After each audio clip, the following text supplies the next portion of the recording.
nikada nisam sveo, a želim te jako, stani malo, nemoj tako, nemoj dok nas gleda svako to. Иако на тук терен, сепак вистински домакин, Саша Ковачевик секогаш добре дојден во Македонија, а ексклузив МК кај него за интервју. Амбиентот совршен, Саша како и секогаш посебен. Пред камерата на ексклузив МК сподели доста интересни работи, како од приватниот, така и од професионалниот живот. До концертот на ситно се одбројува, до ексклузивните одговори од ова интервју само за миг. Многу често си во Македонија, но за прв пат солистички концерт. Што да очекуваме од тебе и кои се твоите очекувања? Pa meni je uvek zadovoljstvo i drago da gostujem u Makedoniji i da sam i na kraju krajeva privatno ovde, jer mi ovde zaista sve odgovara. Nekako verujem da bi i mogao da živim ovde pored Beograda. Prvi solistički, da, ne računajući eto recimo onaj Pivo Fest od prošle godine, ali ovo je nešto potpuno drugačije i što se produkcije tiče i organizacije i svega, i smatram da će ovo biti drugačiji koncert od svega što je ova publika iz Makedonije mogla od nas da vidi do sada, tako da svakako spremamo jedan spektakl, nešto potpuno drugačije i verujem da će svi koji budu došli biti oduševljeni. Имаме информација дека картите многу брзо се продаваат, значи македонската публика е многу заинтересирана, едва чекаме на 19 март да ве видиме. Сега да ве прашам, многу милионски прегледи на YouTube, многу нови песни, спотови, дали да очекуваме некој нов дует и кога албум?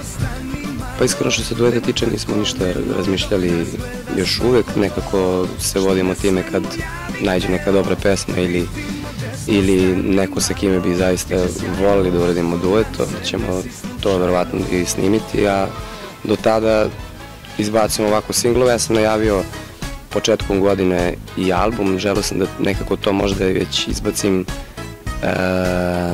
pre koncerta, međutim zbog obaveza, a na kraju krajeva i odmora, jer smo do pre nedelju dana bili na odmoru jedno 20 dana, nismo stigli da sve završimo. Sve u svemu volimo, kao što si pomenula, da ulažemo u audio produkciju, video produkciju i sve što se našeg posla tiče, ali opet, kažem, to je nekako sasvim i normalno i normalno da svako ulaže u svoju karijeru i iz tog razloga se mi zaista, kad pričam o množini, govorim o mom bratu i meni, jer uglavnom se radimo zajedno, pa kažem, volimo nekako da održavamo neki nivo i da nekako uvek budemo drugačiji. Неудобно да се врати од одмора Тајланд. Значи, дали беше работно или може би приватно? Ne, ovaj put je bio isključivo odmor. Prošle godine smo snimili 3,5 spota, od koje smo već 3 pustili, da, tako da nekako nismo ni želeli sad da snimamo opet nešto, jer je dovoljno već 3 spota, nekako bi već bilo čak nekako, ajde kao da gledano i 3 spota je već na nekoj ivici da možda bude onako prezasićeno, ali iz tog razloga smo se trudili da odvojimo sve te priče. Gde smo ljubi, živim da te volim i pesma Rano je, ja nekako iz svog ugla gledano smatram da je svaka pesma, ajde što se audio strane tiče drugačija, ali što se i opet video produkcije tiče da je nekako svaka priča za sebe, scenario je svaki za sebe, tako da se nadam da smo nekako bar odvojili sve te pesme da ljudima naliči toliko, iako je to sve Tajland, plaže, more i palme, potrudili smo se da to izgleda svaki put malo drugačije. Kažem, iz tog razloga nismo želeli sad opet da se nešto ponovimo, jer bi zaista bilo možda previše. Која е песната која ти донесе најголема слава, според тебе? Што мислиш? Gledano recimo sa YouTube-a je pesma Slučajno, jer broj je otprilike oko 46 miliona, čini mi se, do danas. A što se nastupa tiče, pa opet recimo Slučajno, Noć do podne, pesma Branim, i sad recimo Gde smo moja ljubavi koja prolazi izvanredno, tako da, evo, nedavno smo izbacili pesmu Rođendan, tako da verujem da će ona onako da uvati mah. Кога ќе објавиш слика на социјалните мрежи, значи тоа е апсолутен хит, девојките се цело време возбудени, лајкови премногу, колку време, колку време вежбаш, колку време поминуваш на својот изглед, тренираш? Treniram, da, ja smatram da nekako šta god da radiš da moraš biti posvećen 101% tome, kažem, da li je muzika u pitanju, da li su spotovi i brati, ja se zaista za svaku pesmu zalažemo, za svaki spot provodimo po ne znam koliko sati, od montaže, od kolor korekcije, od scenarija, od svega, bukvalno smo jako posvećeni tome, tako da kažem i što se globalno tiče privatnog života, pa na kraju krajeva eto i treninga i svega toga, smatram da moraš dati sve od sebe. Ja treniram 5-6 puta nedeljno, recimo, jako vodim računa šta jedem i to je na kraju krajeva to. Jednostavno, kažem, bitna je volja samo. Девојките те сакаат, те обожаваат, ти си балканскиот миленик. Како твојата девојка Јована се справува со сето тоа? Дали може би е понекогаш љубоморна? Pa ne, sad i nije, možda na početku veze malo se trebalo sve to uputiti nekako kako sve to izgleda na neki način, ali eto, nakon 4 godine skoro veze to sve funkcioniše kako i treba. I za kraj, jedan običan den, kako ti pominu jedan običan normalan den? Da, Кога имаш време?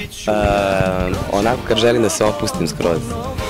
Kad želim da se opustim, onda je prvo trening i nakon treninga daljinski u ruke i do kraja dana ne izlazim iz sobe, recimo.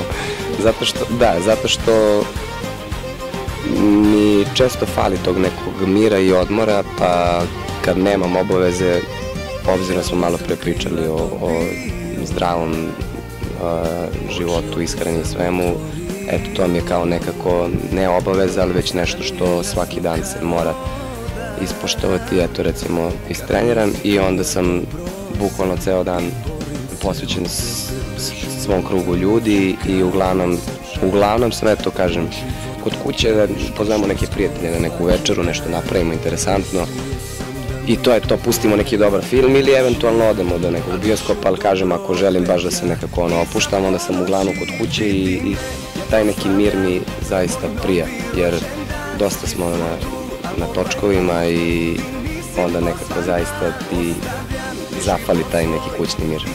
Сега си во Скопје, дали имаш време да го прошеташ Скопје секој пат кога доаѓаш? Како ти се допаѓа? И дали имаш време да отидеш по ноќните клубови или си е работно? Ne, ja inače ne izlazim. Ja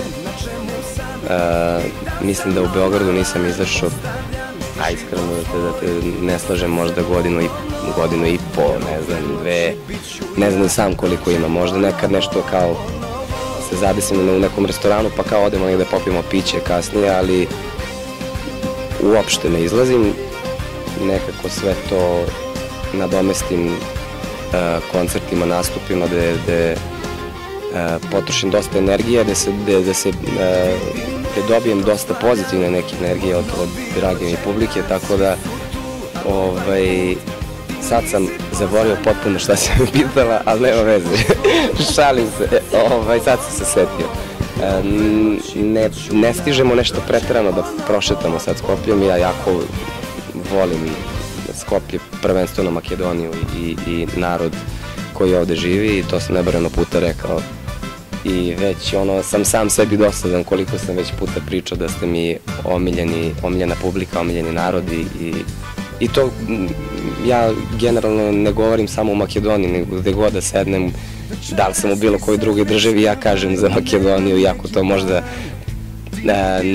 nije na mestu kad odeš u neki grad ili nešto da pominješ nekog drugog, već bi kao trebao diplomatski da odgovoriš baš konkretno za ljude gde se nalaziš, ali kažem, jako volim Makedoniju i ovaj period isključivo koristimo samo za promociju koncerta, da obiđemo što više medijskih kuća, da eto najavimo jedan lep događaj koji će se desiti 19. marta i da pozovemo ovom prilikom sve ljude koji žele da dođu i koji ne žele, eto svakako ste pozvani.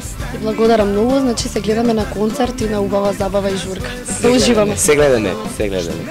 Ja sam Saša Kovačević, a vi gledate Ekskluziv MK. Se gledame.